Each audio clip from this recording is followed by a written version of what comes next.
Apostasia é uma palavra muito utilizada no círculo evangélico, principalmente, né? Faz parte do evangeliquez, está sempre ali muito presente. Porém, no Novo Testamento, ela é uma palavra grega, né? E lê-se apostasia mesmo, apostásia, né? Para ser mais precisa, a pronúncia correta seria mais ou menos essa, apostásia. Ela aparece no texto bíblico apenas em 3 versículos, se não me falha a memória, Hebreus 12, Atos 21, 21 e 2 Tessalonicenses, eu até anotei aqui, 2, 3, né, e Hebreus 3, 12. E ela é definida como decaída, como algo, uma deserção, um se afastar, um deixar, cortar aquilo que antes estava ligado. E aí, gente, a ideia é mais ou menos assim, né? É que nós estamos dentro da igreja, nós estamos condicionados, nós somos crentes que aceitamos a Cristo, aceitamos através da confissão, o sacrifício salvífico de Jesus na cruz do Calvário, nós nos batizamos, mas muitas vezes nós estamos dando lugar ao pecado e nos afastando de Deus. E a gente que nos afasta do Senhor é o próprio pecado, não existe uma outra explicação. E aí nós estaríamos apostando da fé, se apartando da fé, saindo do círculo de confiança, né? Vamos dizer assim, como diz aquele filme, né? Entrando numa fria, filme antigo aí do meados, final dos anos 90, começo dos anos 2000, falava saindo do círculo da confiança. E às vezes nós não percebemos que isso acontece conosco, mesmo estando dentro da igreja. Às vezes o pecado, ele tá tão enganoso que a gente não acha mais que pecado é pecado, né? E aí eu quero destrinchar com os irmãos para nós finalizarmos essa nossa aula falando sobre 3 passos que acabam nos levando à apostasia. 3 passos que nós muitas vezes não percebemos, nós nem notamos e ele nos afasta de Deus. E às vezes a apostasia ela é muito interessante de se estudar, de se perceber, porque a apostasia faz com que nós fiquemos na igreja, fiquemos ali, oramos, até vamos orar às vezes até pela pessoa que vai pedir oração lá na frente, você vai lá, eu vou lá, e oramos por essas pessoas, e muitas vezes a gente não está nem ligada com o Senhor e a gente acha que está fazendo. Às vezes nós damos glória a Deus, pulamos, né? Os mais antigos, né, vão lembrar, faz um reteté, aquela coisa toda, e às vezes nós não estamos em comunhão com Deus. Então vamos atentar a esses 3 passos que podem nos levar à apostasia.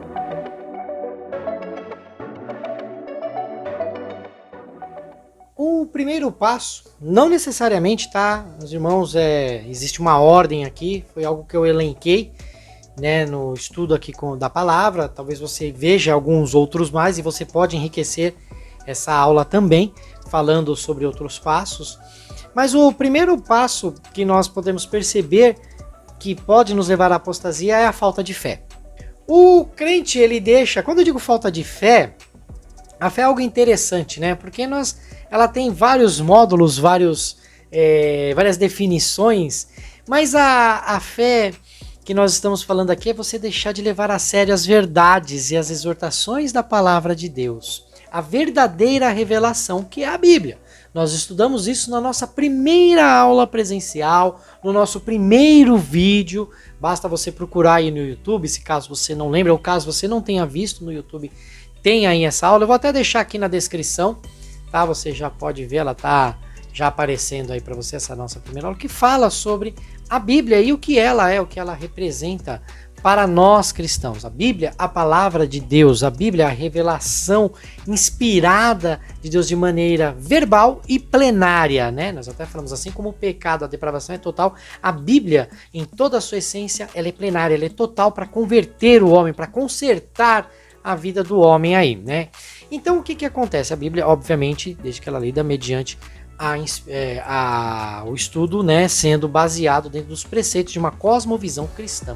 Mas enfim, então quando você deixa de levar a sério o que está aqui, as verdades e as exortações da palavra de Deus, você está dando o primeiro passo rumo a essa apostasia, quando você começa a vir com experiências que não são bíblicas, experiências extra-palavra, desculpem, e isso faz com que automaticamente você passe a observar o mundo e fazer as coisas dentro da própria igreja que não estão de acordo com o parâmetro que a Bíblia determinou. Coisas que não são bíblicas, infelizmente, elas, aliás, ou felizmente seria mais sensato, elas não são de Deus.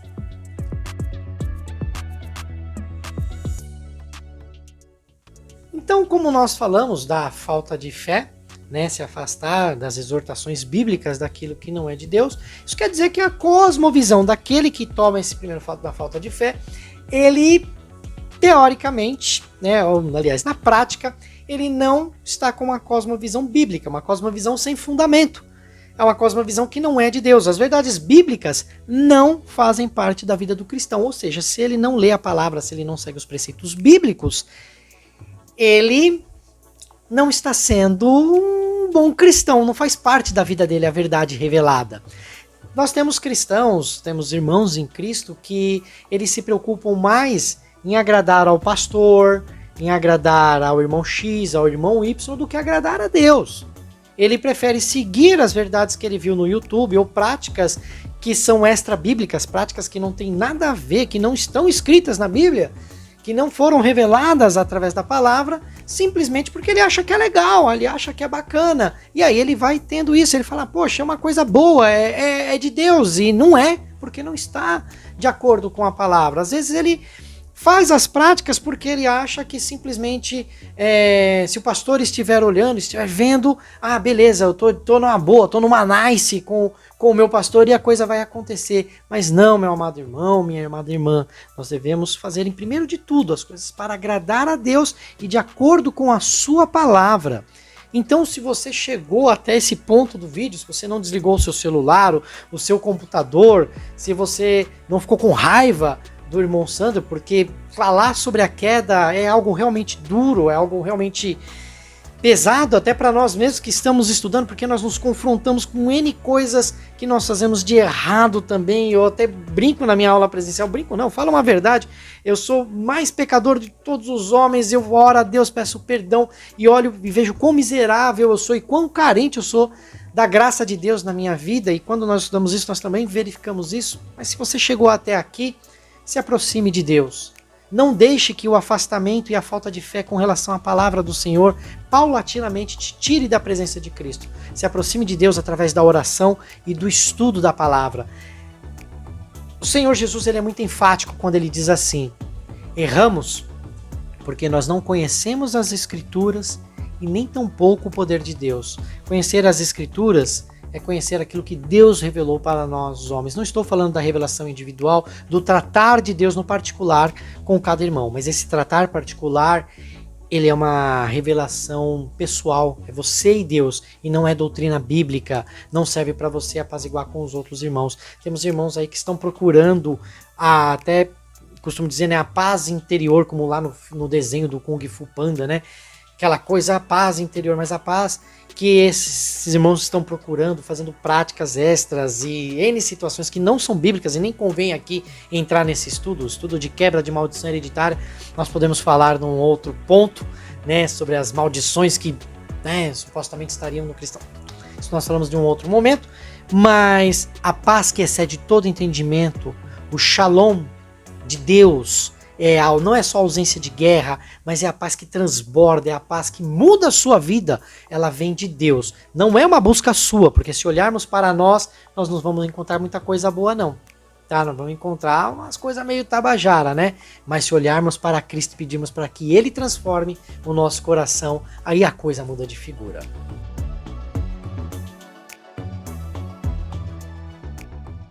E para finalizarmos, para fecharmos, o último passo que leva é quando nós somos enganados pelo pecado. Como assim engano do pecado, irmão Sandro? A ideia é a seguinte: o pecado ele tem uma aparência enganosa. Gregório de Matos ele falava em um dos seus poemas, quando ele fala ao Senhor Jesus Cristo, um poeta do Barroco, ele dizia que para Deus ser Deus, para que Deus exercesse a sua misericórdia, ele precisava de um pecador.